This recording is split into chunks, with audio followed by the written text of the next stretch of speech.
Salut tout le monde, j'espère que vous allez bien. À l'occasion de la deuxième Coupe du Monde de la saison, ce week-end à Papendal, on vous propose un nouveau BMX Talk avec aujourd'hui l'une des pilotes les plus prometteuses de sa génération en BMX Race, Tessa Martinez, vainqueur des 2 premières épreuves mondiales en Turquie. Ma ligne directrice, c'est je m'écoute. Si tu essaies de te persuader que tu vas le faire, que ça va bien se passer, mais qu'au fond, c'est pas le cas, que t'as peur et que ça te paralyse, tu vas être crispé, tu vas pas t'engager à fond, et l'engagement, c'est vraiment un point crucial. Si t'es pas engagé, c'est là que ça devient compliqué. Car avant de briller, la pilote de Besançon a dû patienter. En effet, elle revient de loin après avoir subi 2 grosses blessures depuis 2019, touchant parfois certains organes. Est-ce que je me mets pas en danger pour ma santé, quoi, pour ma vie future? Est-ce que ça vaut le coup? Quand au bout de 2 semaines et demie d'hôpital, t'as ton coach au téléphone et que c'est déjà la question, est-ce qu'il faut continuer? Est-ce que c'est pas trop dangereux pour ta santé? Ça fait cogiter. De ses débuts en BMX jusqu'à son doublé en Turquie, en passant par ses remises en question ainsi que ses souvenirs en famille, on a parlé de beaucoup de sujets. Alors si vous aimez notre podcast, n'hésitez pas à mettre 5 étoiles et si vous voulez le sponsoriser, alors vous pouvez nous écrire sur Instagram @bmxmedia_. Soyez les bienvenus dans ce nouveau BMX Talk avec Tessa Martinez.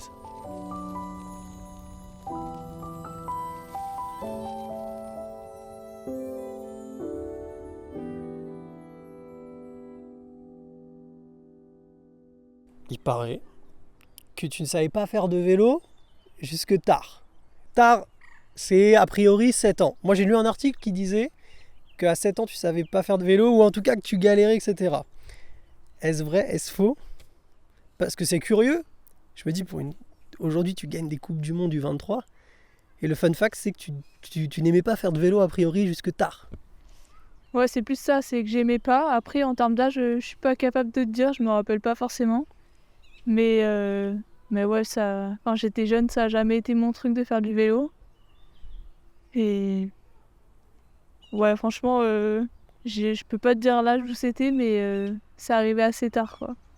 Mais genre il y a une raison particulière qui fait que t'aimais pas trop faire de vélo ou... J'aimais pas pédaler. C'était dingue. surtout ça. J'aimais pas pédaler. En tout cas, c'est ce que ma mère, elle a pas arrêté de me répéter quand on parle de ça. Mais ouais, c'était pas un plaisir, quoi. En vrai, je me demandais comment tout ça, ça avait démarré pour toi le BMX. Parce que j'ai cru comprendre que ton cousin en faisait à Carpentras. Et en gros que quand tu passais devant la piste, t'as toujours eu un peu envie d'essayer, ça te titillait un peu. Comment ça a débuté tout ça? Ouais, c'est ça, c'est que mon cousin, il en faisait. Je sais pas comment on est venu à aller à l'entraînement avec lui, mais on a fini par y aller, enfin moi en première. Et ouais, j'étais beaucoup attirée par le BMX parce qu'on passait tous les jours devant, parce que la piste à Carpentras, elle est dans un centre sportif. Et j'y allais toutes les semaines pour aller faire du multisport. Et ouais, ça m'a toujours attirée. Et je me rappelle que des fois, mes parents ils me disaient « Oh, on va aller faire du vélo là-bas ». Et moi, j'espérais tout le temps qu'ils parlaient du BMX, mais c'était pas forcément le cas. Et voilà, le jour où on a découvert que mon cousin il en faisait, je pense que j'ai demandé d'aller essayer aussi. C'était la bonne excuse un peu pour... Ah ouais, ça a facilité la tâche. Hein. Ok. Parce que j'ai pas pris l'initiative parce que ça m'attirait. C'est surtout parce que lui il en faisait et que j'en ai profité, quoi. Est-ce que tu as souvenir un peu, là, tu vois, quand tu essayes un peu d'y repenser, de te remémorer à la piste de Carpentras, qu'est-ce qui en fait t'a attiré dans le BMX? Qu'est-ce qui faisait que justement tu étais intrigué par cette piste? Je trouvais ça impressionnant. De l'extérieur, puis ça ressemblait à rien. Enfin, dans le sens où moi je connaissais que des sports classiques, le foot, le basket, des trucs comme ça. Et ça sortait un peu du lot, ça attirait l'attention, mine de rien, la piste. Donc, et puis, souvent, quand je passais, il y avait des gens qui roulaient. Donc, ouais, je pense que c'est l'originalité du sport et tout qui m'a attirée. Et puis, la piste, c'est le premier truc que tu vois quand tu rentres dans le centre. Donc, t'es obligé de passer devant, t'es obligé de voir. J'ai cru comprendre que ça a vraiment été un coup de cœur, que tu étais, qu'il y ait de la pluie, qu'il y ait de la neige, qu'il y ait du vent, tu y étais tout le temps. Toi, quand tu y repenses, qu'est-ce qui a fait que justement tu as aimé ce sport? Je saurais pas te dire, j'ai accroché directement, ça c'est sûr. Et puis ouais, je pouvais pas louper un entraînement, hein. C'était pas possible, hein. J'y allais plus que mon cousin carrément. Et bah, je pense que c'est l'adrénaline, les sensations et tout qui ont fait que j'adorais ça. Et puis la bonne ambiance. Après, il y a ma sœur qui m'a vite rejoint, mon frère, mon père même. Donc c'est vite devenu une histoire de famille. Et bah ouais, je me sentais dans mon élément, même si c'était pas gagné au début, hein.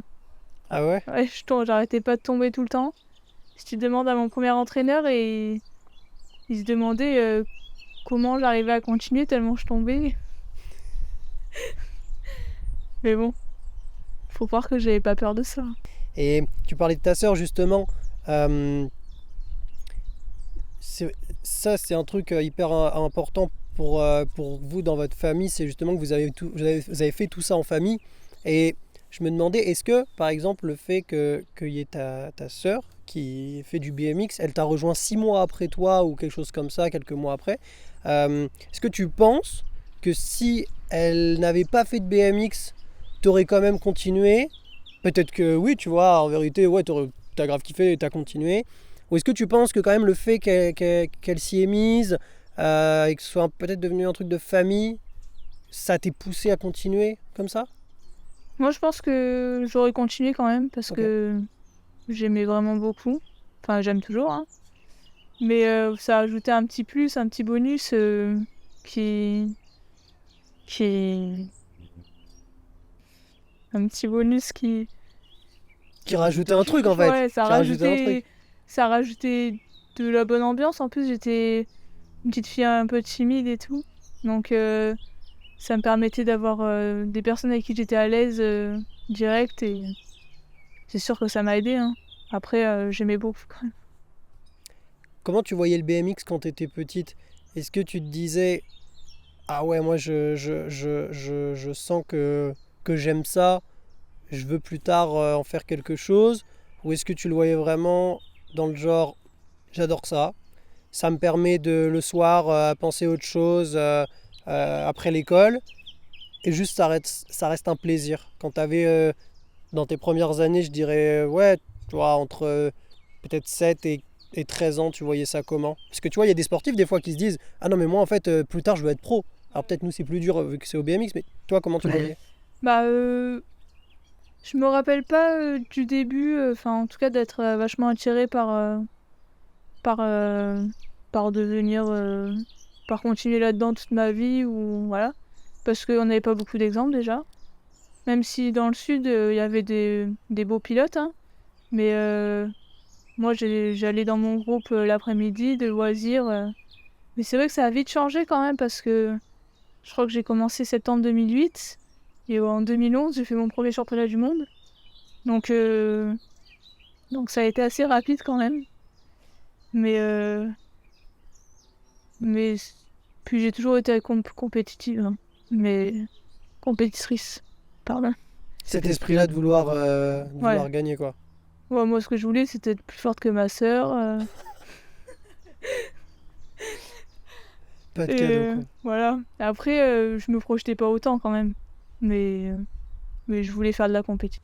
Ouais, t'as toujours eu ce truc quand même de vouloir ouais, gagner. C'est marrant parce que ta sœur m'a dit que elle l'avait, mais, mais que toi, vraiment, tu l'avais beaucoup plus, quoi. Ouais, ma sœur, ça a moins. C'est encore le cas, hein, c'est moins. Elle fait ça vraiment pour s'amuser, quoi. Moi aussi, je m'amuse beaucoup, mais j'aime bien la compétition. T'amuses plus quand tu gagnes. Ça devient, Ça te vient d'où ça, tu penses est-ce que ça vient peut-être de ta famille? Ça te vient de peut-être toi parce que c'est intéressant, tu vois, de voir que finalement ta sœur l'a pas. Et en plus, je savais pas, mais t'as un frère aussi, en fait. Et ton frère, lui, il a aussi ce truc de vouloir. Non, un peu moins, il est tranquille aussi. Il y a que toi qui l'a finalement. Ouais, et ma mère aussi. Ok. Ma mère, elle aime bien. Mais c'est moins prononcé, hein, elle a moins fait de sport que moi, mais dans l'idée, elle est aussi.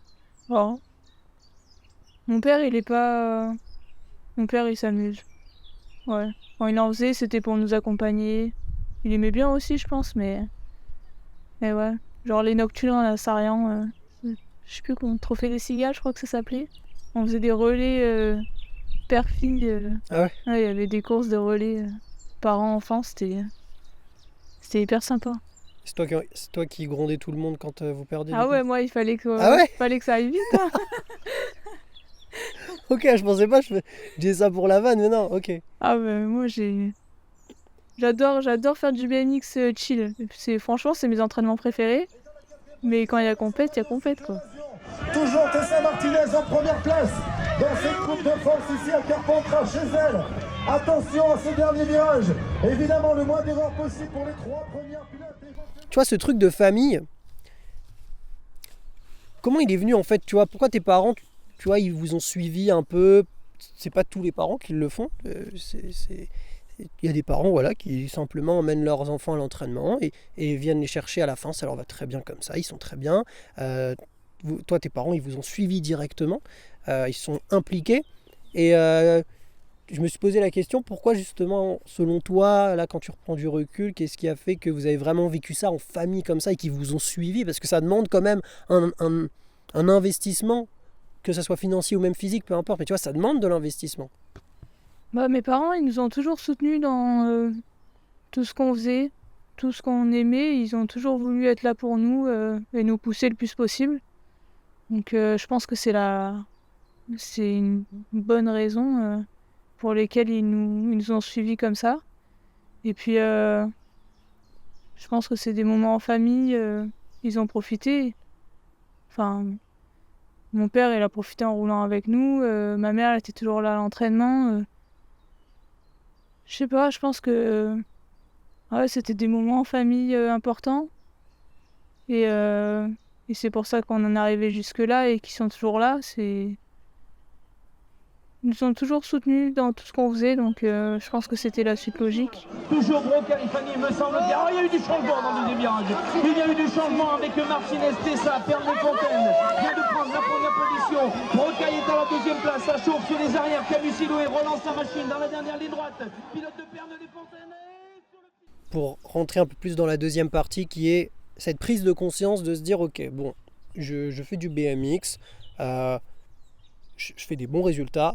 Maintenant, je vais peut-être passer dans un autre cap, celui de me dire que je veux tendre vers le sport de haut niveau. Comment elle s'est faite cette transition, tu vois? Là, on parle justement du fait que voilà, tu étais avec ta famille, vous preniez beaucoup de plaisir, c'était des chouettes moments.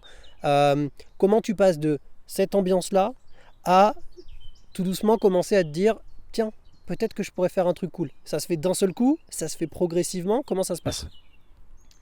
En fait, toute ma jeunesse, j'ai fait la plupart du temps partie des meilleurs de mon âge. Mais par contre, à l'entraînement, c'était vraiment full plaisir, quoi. Même si on avait un très bon groupe, par exemple, quand je suis arrivée à Perne avec Mathilde Bernard, les sœurs Camusi et tout, on était un bon groupe de filles et c'est ce qui m'a fait évoluer. Mais tu vois, je voyais vraiment ça comme du plaisir. Et Laurent, il nous faisait des séances de sprint à faire à la maison. Si j'en ai fait 2, tu vois, c'est c'est vraiment le bout du monde, quoi. Ouais, c'était encore un moment où le plaisir, c'est ce qui prenait le pas sur tout. Et j'ai passé le cap quand j'étais approchée par Bourges, par Simon et Yann. Et voilà, là, de suite, ça prenait une importance de plus. Et puis, c'est ce qui m'a fait passer le cap de vouloir vraiment performer et vraiment m'entraîner à haut niveau. Parce que passer de 3 séances de BMX à 3 séances de BMX, 2 séances de muscu, 2 séances de sprint, c'était vraiment pas la même histoire, quoi. Et donc, ouais, je pense que c'est mon départ pour Bourges qui m'a fait passer ce cap. Et Bourges, ça me faisait vraiment, ça m'attirait vraiment parce que j'avais vu des jeunes du Sud qui y sont passés. Et Et ouais, moi, je savais que j'avais besoin d'encadrement parce que, ben, tu vois, les séances de sprint, il y avait personne pour me dire d'aller les faire, j'allais pas les faire de moi-même, tu Mm. vois. Et ça, c'est la rigueur que j'ai appris à Bourges et que j'aurais sûrement eu du mal à acquérir toute seule, quoi. Bourges, on rappelle pour les personnes qui ne connaissent pas forcément, c'est le pôle France des jeunes. C'est là où on vous apprend, on en avait parlé avec Pierre dans le podcast précédent, l'un des podcasts précédents, c'est là où on vous apprend vraiment à avoir la rigueur d'athlète de haut niveau. Et la question que je me suis posée aussi, c'est euh, est-ce que ça t'a... Bah finalement, tu as un peu répondu, mais ça t'a pas fait peur du tout au moment où ils t'ont abordé, Bourges, surtout qu'en plus tu l'as dit, t'es très famille, ça voulait dire quitter ton environnement. Après, on en parlera du fait justement que tu as fait beaucoup d'allers-retours pour Bourges et tout, on en parlera après. Mais, euh, mais tu vois, ça t'a pas fait peur justement à ce moment-là où toi, voilà, tu es tranquille dans ton coin, tu kiffes, et là on te dit, salut, t'es ça, écoute, on voit ton potentiel. Viens à Bourges, par contre le rythme il va être totalement différent et là ça va plus être la même chose. Ça t'a pas fait peur? Si, ça m'a fait peur. Ça m'a fait même bien peur. Mais il y avait Mathilde Bernard qui avait été approchée en même temps que moi. Et c'était vraiment une très bonne amie. Et je pense que ça me rassurait parce que je me suis dit, si on y va toutes les deux, je serais pas perdue, je serais pas toute seule et tout. Il s'avère qu'elle a fini par prendre la décision de pas y aller. Euh, et là, j'ai eu un peu plus peur. Là, je me suis rendu compte que je me lançais dans quelque chose toute seule, loin de chez moi, alors que j'avais pas l'habitude de sortir de chez moi. Mais je sais pas, j'avais vraiment envie de me lancer. J'ai franchi le cap, ça n'a pas été facile, hein. Les premières nuits à Bourges, j'ai un peu pleuré quand même. Mais j'ai retrouvé ma Granger là-bas que je connaissais pas mal parce qu'on s'était croisés, enfin on se croisait sur les courses évidemment, mais on avait eu l'occasion d'être en chambre ensemble pendant les stages ici. Donc j'étais seule, mais pas totalement toute seule, mais il a fallu s'adapter quand même. C'était pas inné chez moi de partir aussi loin de chez moi. Après t'as fait beaucoup d'allers-retours ou là où si je crois que Pierre, lui, pour le coup, on en avait discuté. Il disait que voilà, c'était pas la porte à côté, Saint-Paul-Trois-Châteaux, donc il rentrait pas très souvent. Mais toi, pour le coup, toi, tu rentrais tout le temps, quoi. Moi, C'était... je rentrais dès que je pouvais. Ah ouais. Ouais, d'ailleurs, mes parents, ils ont. Je m'en rends compte maintenant, hein, ce que ça a dû leur coûter, mais à l'époque, je me rendais pas compte. Moi, j'avais besoin de rentrer, je le disais à ma mère et elle trouvait une solution, quoi. Maintenant, j'aurais un peu plus de mal à demander autant. Et donc, le fait aussi, je pense, d'avoir une autre fille, ça joue énormément ou pas du tout? Ah bah moi, ça jouait beaucoup parce que j'étais très, très timide encore. Très peu ouverte aux autres. Parce que chez moi, j'avais mon groupe d'amis et j'en sortais pas, quoi. J'avais pas besoin d'aller voir ailleurs. Et là, il a fallu me reconstruire un groupe là-bas. Les garçons, ils étaient installés, très à l'aise, et moi, c'était pas mon cas. J'ai eu du mal un peu à me faire une place. Mais c'est ce qui m'a aidé à grandir.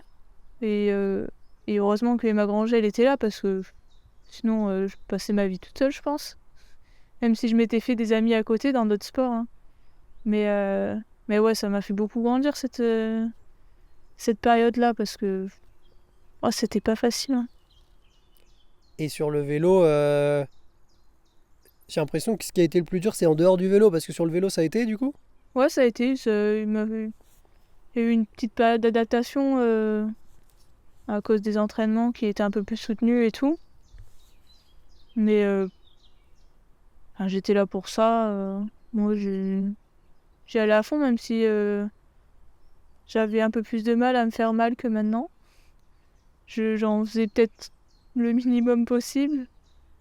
Mais, euh, mais ça, je pense que ça s'apprend dans tous les cas. Donc voilà, le BMX c'était plus facile. Après, tu arrives ici à Saint-Quentin-en-Yvelines, au pôle France, donc tu passes du pôle France jeune au pôle France senior. Euh, Déjà, cette transition, comment elle s'est effectuée? Ça a été naturel? Est-ce que tu as songé à te dire non, je rentre chez moi? Ça s'est fait comment? Non, franchement, c'était la suite logique. Je me voyais pas rentrer chez moi du tout. Mais j'avais passé une sale année pour ma deuxième année parce que c'est quand mes problèmes de dos ils ont commencé. Et j'avais fait des examens à tout va, il n'y avait rien. Ils trouvaient rien, ils m'ont sorti des trucs. Ça allait de la maladie auto-immune à la fracture d'une lombaire. Et j'avais fait plein d'examens. On m'avait arrêté 3 mois pour voir si ça allait régler le problème. Évidemment, je suis remontée sur mon vélo la première fois, ça n'avait pas réglé le problème. Et ça a été dur parce que finalement, j'étais à Bourges pour aller à l'école, quoi. Et c'était pas ce pourquoi j'étais là-bas. Donc Sky, ça a été un peu la révélation parce que à la base, ça devait pas arriver cette année-là. Ils nous en avaient parlé, mais on aurait dû rester une année de plus à Bourges. Au final, ça s'est fait rapidement et heureusement parce que T'aurais pas tenu. j'avais plus envie d'y être parce que ça s'était pas bien passé. J'ai trouvé plus mon compte au final. Même si j'avais repris l'entraînement et tout et juste je faisais avec ma douleur. Et les kinés, ils ont pas trouvé de moyen de me soulager ou d'arranger les choses là-bas. Donc ouais, franchement, j'avais pas envie d'y rester, je voulais plus. Et du coup, ouais, l'opportunité de Sky, c'était l'opportunité de ma vie, de changer d'air, de continuer ce que je voulais faire et pas de rentrer chez moi. Et moi, je saurais pas dire ce qui serait passé si j'étais rentrée chez moi. 2019, t'es en quoi? T'es en Je suis en junior 2. Junior 2, tu fais une finale au monde, Ouais. tu fais 8e à Zolder. Mais compliqué. Compliqué encore avec mon dos. J'avais passé l'année à tomber. C'était presque une chute par compétition. Heureusement, rien de bien grave à chaque fois, mais c'était pesant, quoi. Mais pour dire, l'objectif de 2020 avec mon entraîneur Simon, c'était moins tomber, quoi. Ok. Donc, ouais, c'était beaucoup de chutes, mais pas trop de conséquences. Mais ça reste chiant, quoi. Oui, je veux bien. J'aimais moins tomber que quand j'étais petite. Là, bizarrement, il y avait moins de plaisir là. Ouais. Et après 2020, il y a le Covid, etc. Et 2021, tu fais une grosse saison. Tu gagnes une Coupe du Monde en U23, tu fais 3e à la Coupe d'Europe de Sarion, tu fais 3e au championnat d'Europe. Et si je me trompe pas, c'est lors de cette course-là que tu obtiens ta qualif pour les mondiaux, c'est ça? Tu fais vice-championne de France time trial avec les élites, donc tu fais vraiment une grosse saison. C'était très mal parti. Hein. Ah ouais? Ah ouais, très très mal parti. J'ai pas, Parce que... raconte-moi. Ouais, tu dois pas avoir l'info, mais parce que c'est resté un peu dans les backgrounds. J'avais un problème avec la butte à 8 mètres. Un gros problème qui s'était développé parce que j'étais tombée quelques fois l'année précédente. J'avais vu Zoé tomber ici et se fumer. Ça m'avait Bloqué. Ah ouais, j'étais bloquée par rapport à moi, par rapport au vent, par rapport à tout, et surtout ici à Saint-Quentin, parce qu'il y a beaucoup d'événements qui s'étaient passés ici. Et au point où j'ai pas fait la première Coupe d'Europe à Vérone parce que je me sentais pas... Sur la Enfin, en butte, tout cas, ouais. on pensait pas que c'était une bonne idée avec Simon de faire une course but à 8, alors que à l'entraînement, j'y allais une fois tous les 15 jours, quoi. Et ça m'avait tellement énervée de renoncer à ça que je m'étais inscrite à la Coupe du Monde à Vérone qui suivait là, mais en U23. Et j'ai eu de la chance que cette catégorie elle arrive à ce moment-là parce que comme ça me permettait de faire un petit intermédiaire. Me dire que je vais faire une course, en l'occurrence je vais faire une Coupe du Monde, mais dans une catégorie un peu moins relevée où je vais pouvoir reprendre mes repères, prendre mon temps. Donc ouais, à ce moment-là, ça m'a un peu sauvée. Donc j'y vais pour me rassurer. Manque de bol, je tombe le premier jour sur la première bosse.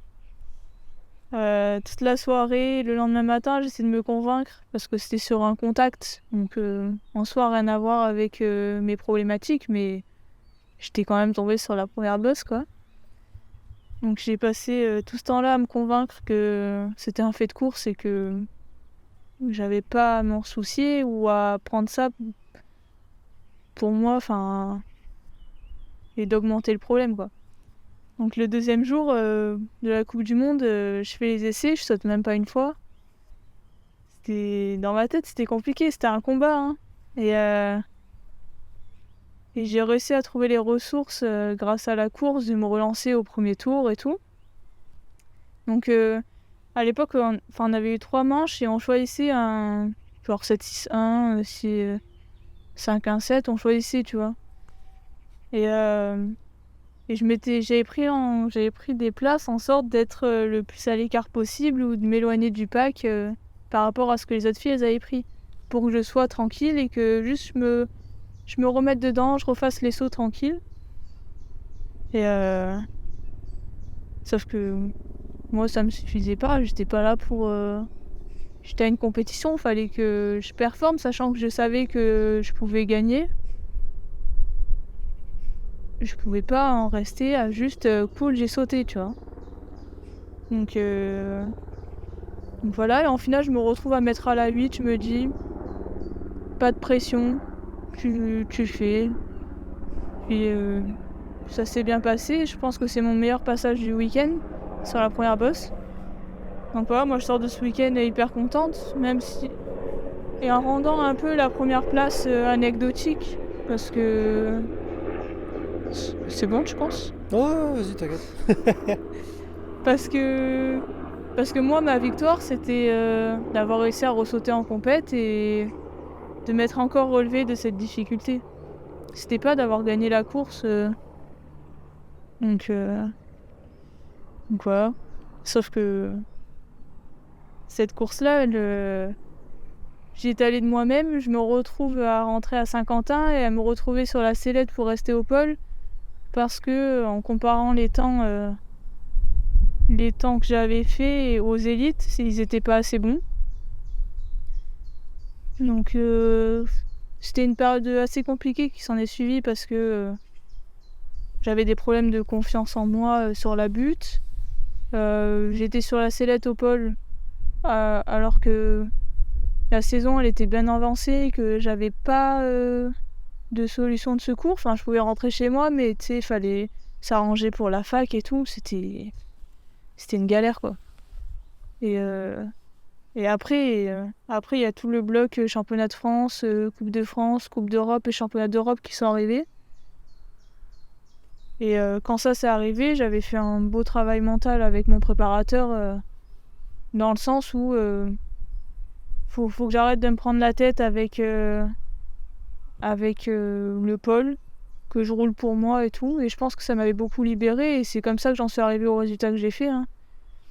Sauf que moi je m'attendais pas à ça, tu vois, j'avais mon niveau de confiance au plus bas, moi je comprenais pas ce qui m'arrivait quand je faisais des résultats donc voilà, c'était 2021, c'est ma plus belle saison, mais c'est aussi la saison la plus compliquée, je pense. C'est l'année où t'as le plus appris finalement, Ah peut-être oui, aussi. carrément.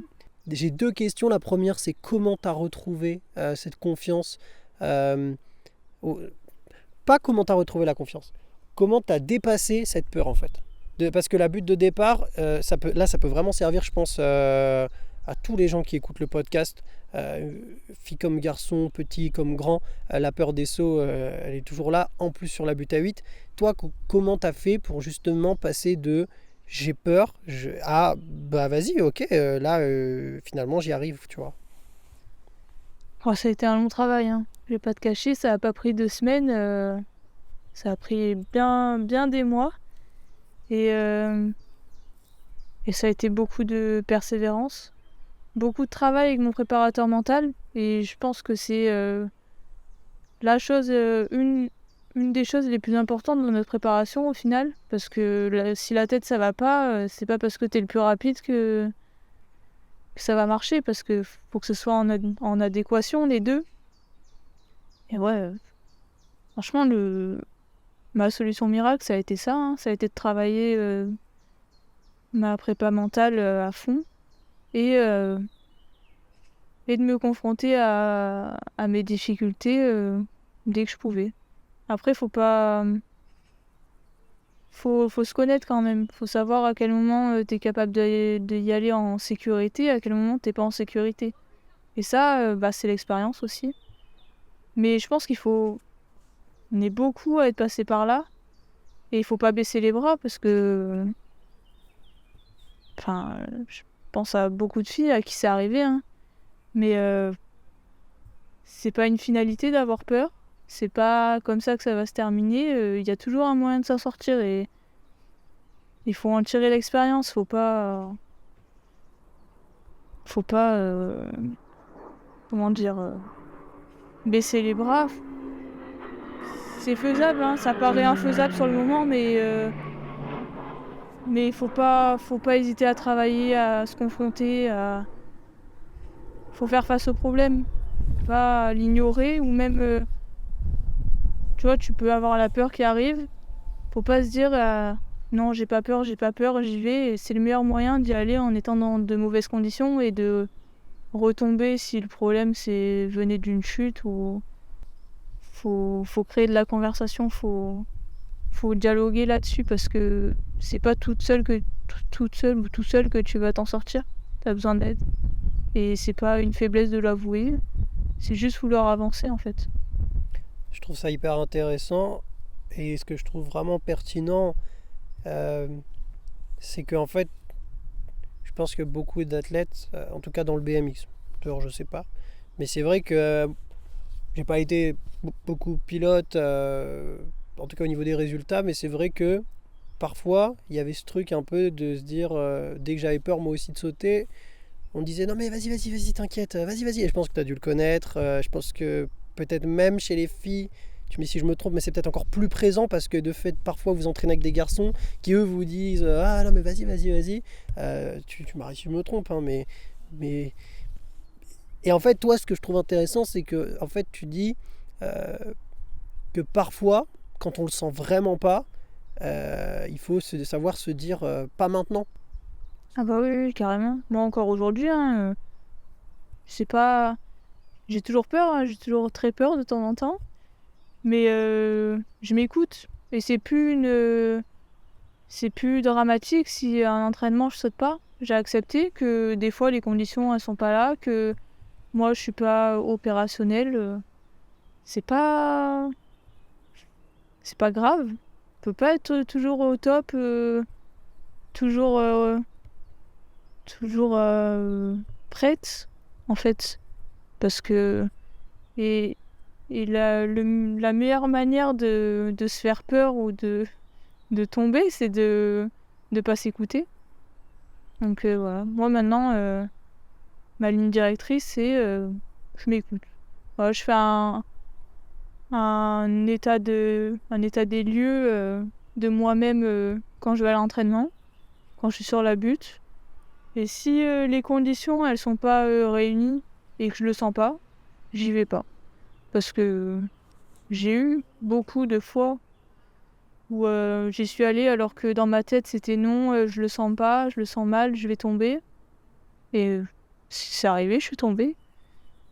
Donc voilà, maintenant je sais que c'est important d'être disponible et je suis d'accord que parfois il faut repousser ses limites, mais faut s'écouter aussi. C'est ça, parce c'est un entre-deux.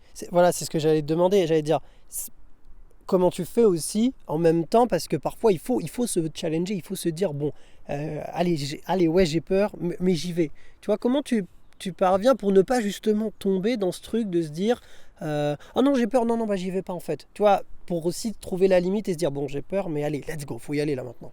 Moi, c'était des étapes en fait. Quand je suis revenue de ça, la première étape c'était sauter sans vent avec des conditions parfaites et tant que j'avais pas eu cet entraînement, j'allais pas me lancer sur un saut alors qu'il y avait un peu de vent, tu vois. Genre c'était vraiment des étapes. Ouais, intermédiaire. Ouais, tu te challenges de plus en plus, mais crescendo. Tu sautes pas des... Faut pas se dire faut que j'y aille, il y a gros vent de côté, mais je me challenge à fond, tu vois. Enfin d'après moi, hein, ça reste que mon avis, mais moi c'est comme ça que ça a marché. J'ai pris par étapes quelques entraînements avec avec des conditions parfaites, après un peu de vent de dos, après un peu de vent de face, et voilà. Et ouais, c'est comme ça que je me challengeais. Il y avait pas de... J'ai pas fait de gros sauts en avant en prenant des gros risques à un entraînement, tu vois. Et puis, il y a la peur de sauter, mais il y a aussi la peur de revenir en arrière dans le travail que tu as fourni. Et ça sera encore plus dramatique, je pense. Et en fait, c'est retrouver des étapes. En fait, c'est normaliser le chemin. Tu t'entraînes sans vent. Au plus tu normalises ça, au moins t'as peur. C'est l'étape la plus facile. Voilà. Et en fait, après ces étapes intermédiaires, par exemple, j'ai envie de faire la butée à 8 mètres, mais j'ai très plus que peur. En fait, c'est plus que peur, c'est mon corps me dit, enfin ma tête me dit non, c'est je vais aller faire des petites bosses comme tu as dit, etc. Jusqu'à ce que je retrouve un peu de confiance. Et après, une fois que j'ai la confiance, là j'y vais. C'est un peu ça le process. Ouais, c'est un peu ça. Ouais. Ok. En fait, c'est se mettre dans de bonnes conditions pour y aller, quoi. Plutôt que d'y aller d'un seul coup et de se dire j'ai rien fait avant, je suis pas en confiance. Okay. Parce que il y a aussi une notion d'engagement. Si tu essaies de te persuader que tu vas le faire, que ça va bien se passer, mais qu'au fond, c'est pas le cas, que t'as peur et que ça te paralyse, tu vas être crispé, tu vas pas t'engager à fond, et l'engagement, c'est vraiment un point crucial. Si t'es pas engagé, c'est là que ça devient compliqué et dangereux. Donc voilà. C'est de se mettre dans de bonnes conditions pour être engagé au maximum et faire ton saut comme tu sais le faire.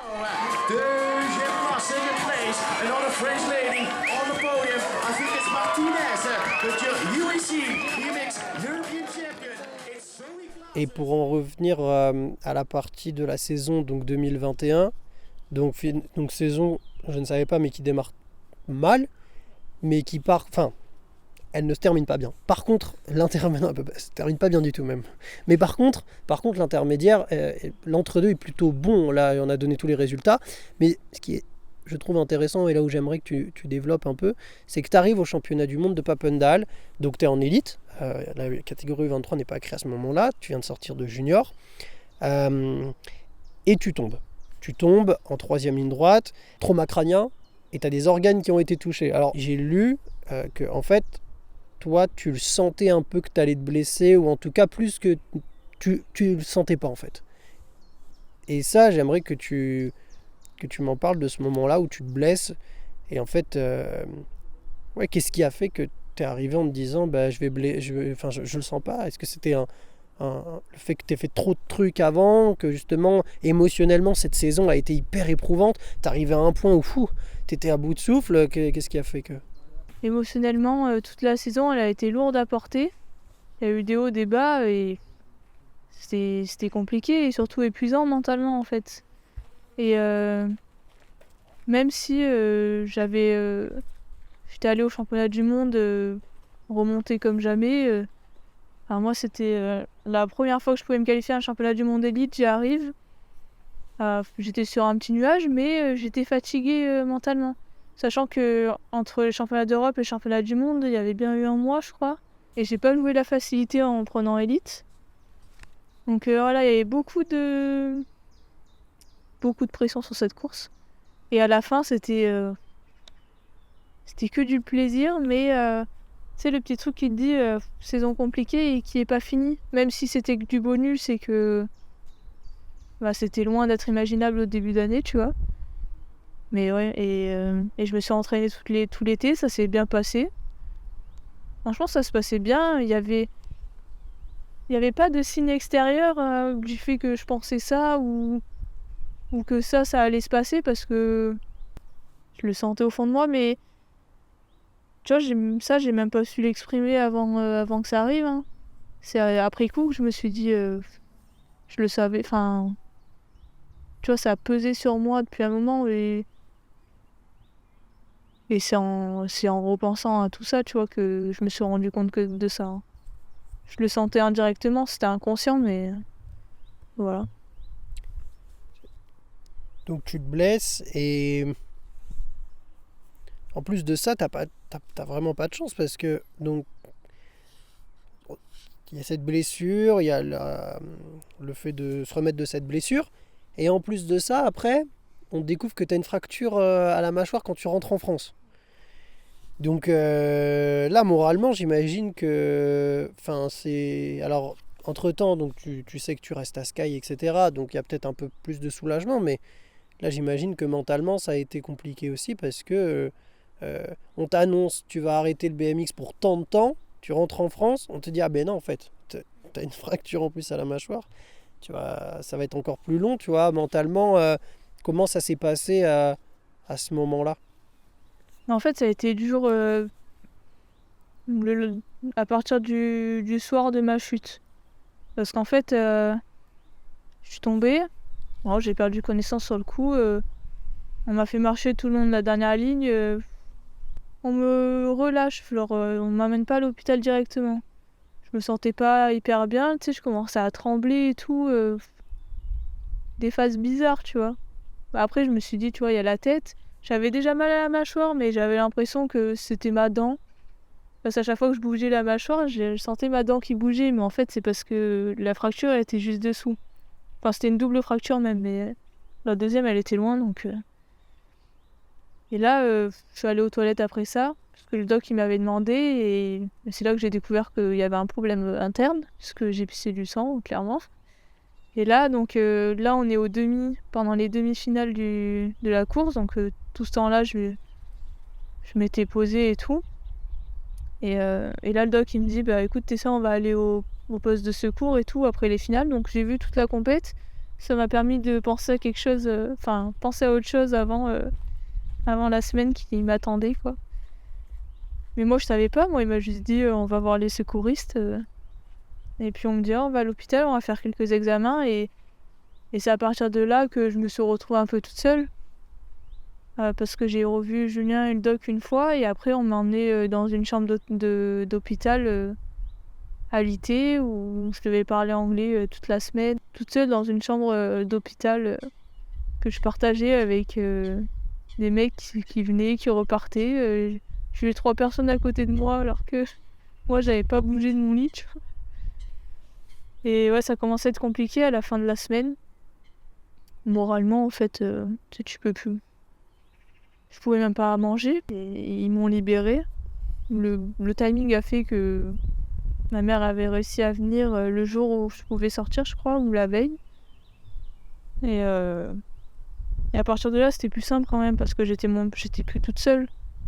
Mais ouais, ça plus c'est le fait que les organes, c'était quelque chose d'inconnu pour moi. Une blessure aux organes, c'est pas commun. Et on sait pas à quoi s'attendre, tu vois. Moi, on m'amène à l'hôpital, je pensais que le soir, je ressortais, tu vois. Pas du tout. Non. Et voilà, donc c'est ça qui a été dur à gérer, c'est l'inconnu, c'est la solitude. Voir tout son travail fondre parce que rester déjà 7 jours dans un lit, tu vois tes muscles fondre à vue d'œil, tu vois. Voilà, c'était ma première grosse blessure. Ça a duré 3 mois et pourtant je trouvais que c'était une éternité. Maintenant 3 mois ça va, je trouve. Un trimestre. Donc voilà, c'était ça qui a été dur. Puis ça m'a aussi mis dans une situation compliquée par rapport à la fac parce que j'avais loupé le mois de septembre. J'avais loupé toutes les informations de la rentrée.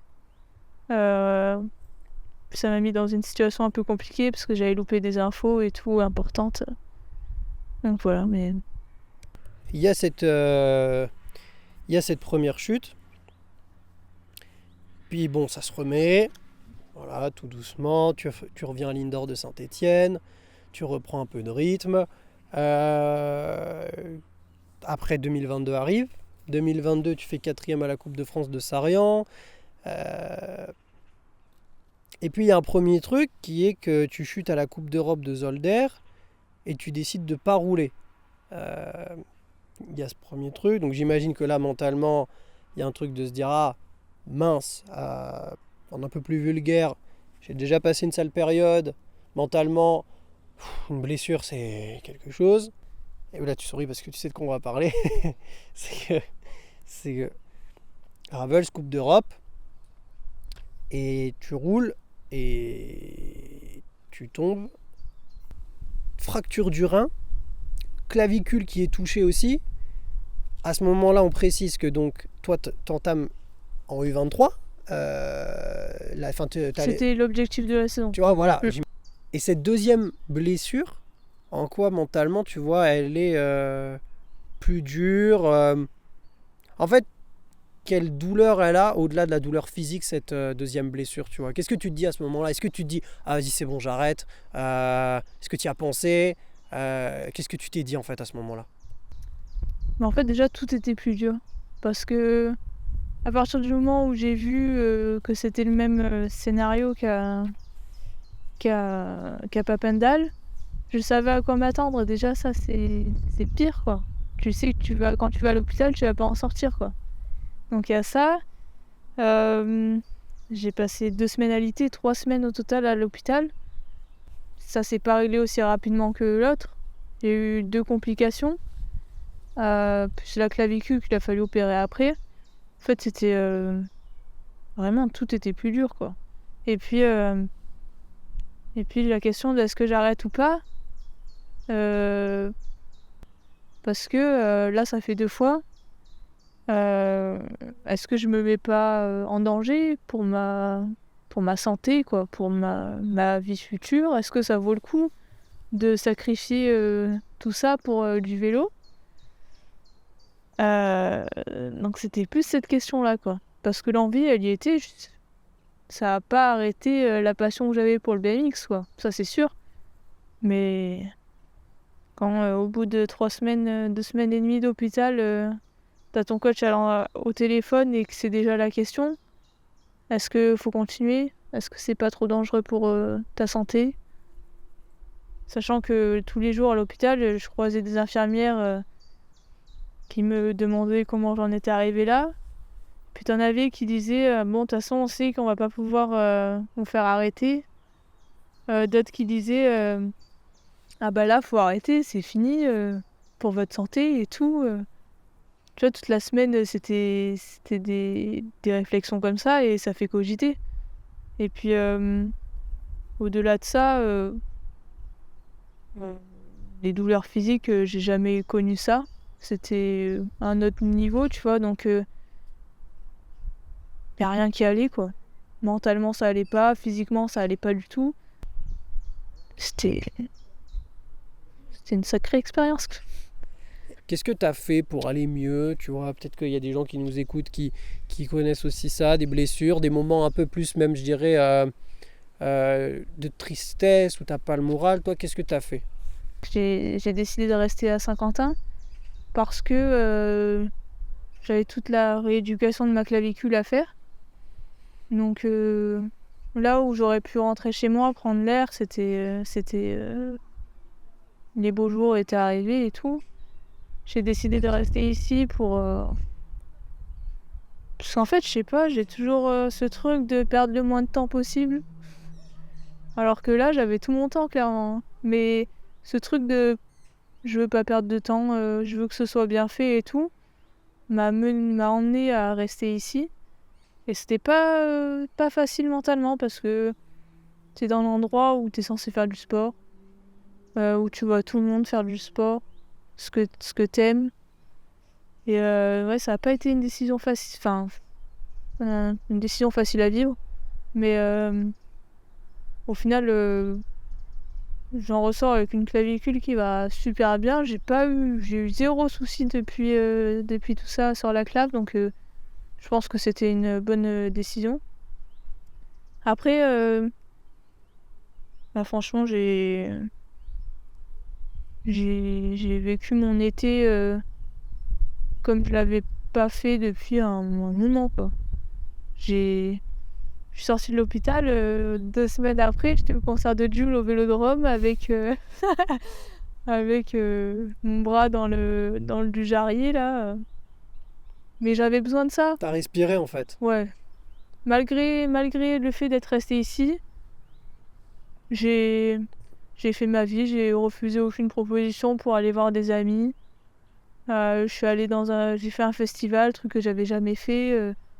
Tu vois, j'ai profité malgré tout. C'était important, tu penses, pour justement? Ah bah j'en avais besoin mentalement. Sinon j'allais péter un câble, hein, je pense. Déjà que ça a été très long. Sans tout ça, franchement, cette blessure en hiver, ça sera encore une autre histoire, je pense. Et tu vois, même si fallait que je fasse attention, pendant longtemps, j'ai pas eu le droit de courir et tout, donc tu vois, même juste faire des petits efforts, tu vois, mais fallait que je fasse attention à tout, mais malgré tout, j'ai fait ma vie comme je le voulais. J'ai profité, j'ai fait des choses que je pouvais pas faire en temps normal, comme je pourrais pas faire cette année parce que vu l'arrangement des saisons maintenant, Ouais, c'est plus dur. on a presque plus de vie à côté, quoi. Donc ouais, j'en ai profité, j'en ai tourné à mon avantage. Je me suis épanouie. Voilà, j'ai profité de la vie comme j'ai pas l'occasion de le faire d'habitude. But it's France out from Martinez. Is she going to double up for rounds 1 and 2? Singalani's got one more chance to get her in the final turn. Don't count out the American. Là maintenant, on est en 2023, on sort des 2 premières Coupes du Monde où tu as gagné en Turquie. Bon déjà, je te l'ai déjà dit, mais bravo encore, c'était vraiment hyper plaisant à voir. Là, il va y avoir les Coupes du Monde de Papendal. Ma question c'est, et c'est pour ça aussi que je voulais qu'on fasse ce podcast, parce que je me suis dit, il y a vraiment des trucs hyper intéressants à savoir de Tessa, parce qu'elle a connu justement ces galères avant. Là, comment toi maintenant tu te définirais un peu par rapport à justement peut-être l'ancienne Tessa, après avoir vécu justement ces galères? Qu'est-ce que ça t'a appris en fait au final, ces épreuves, tu vois, et comment tu savoures peut-être aujourd'hui les compétitions? Est-ce que ça a changé quelque chose dans ta mentalité, tu vois? Franchement, ça a presque tout changé. Je me connais plus. Et quand j'ai pris la décision de revenir sur mon vélo, je l'ai pas prise en moitié, tu vois. Ça a changé quelque chose dans ma manière d'aborder le truc. Parce que j'étais déjà très impliquée dans les entraînements et tout. Mais là, j'ai passé un cap en plus. Tu vois, j'en veux toujours plus, encore plus qu'avant. Je veux que tout soit parfait, même si c'est pas possible. Mais ouais, voilà, maintenant, je suis là et je veux faire les choses à fond, vraiment à fond. Et voilà, j'ai une motivation de plus qui est arrivée grâce à tout ça. La période sans entraînement, la période de blessure et la période de retour de blessure, les deux, elles ont été compliquées de la même manière parce que repartir de zéro, voir les autres qui sont en forme autour de toi. J'ai eu beaucoup d'entraînements où je me sentais humiliée parce que bon, je m'entraîne pas avec n'importe qui non plus, mais parce que je voyais tout le chemin que j'avais à parcourir encore et c'était pas facile à vivre, hein, franchement. Mais ça m'a donné, grâce à la motivation que j'ai eue en revenant de tout ça, je pense que c'est ça qui m'a emmené jusque là aujourd'hui et qui me permet d'avoir des ambitions comme j'en ai. C'est justement des objectifs que tu te fixes, parce que tu vois, je me dis, qu'est-ce qui te permet à chaque fois de revenir plus motivé? Tu vois, moi j'ai eu une blessure dans ma vie, ça a suffi à ce que j'arrête le BMX, tu vois. Non mais, tu vois, c'est pour te dire, c'est dur quand on a des blessures. Et tu vois, je parlais, je sais plus, l'autre jour avec Abel, et on parlait de Jérémy Rancurel, et je disais, c'est aussi un garçon hyper solide, parce que quand tu as des blessures comme ça, c'est dur de revenir, je trouve, et de se dire, mais vas-y, je vais comme avant. Qu'est-ce qui, toi, a fait que tu as eu la motivation? Est-ce que c'est le rêve de se dire je m'en fous, je veux être championne olympique? Tu vois, qu'est-ce qui a fait que la motivation est restée? Moi, en fait, le BMX, c'est toute ma vie, hein. Et je me voyais pas arrêter du tout. Si le médecin il me disait c'est ok, c'était ok, j'y allais à fond, quoi. Et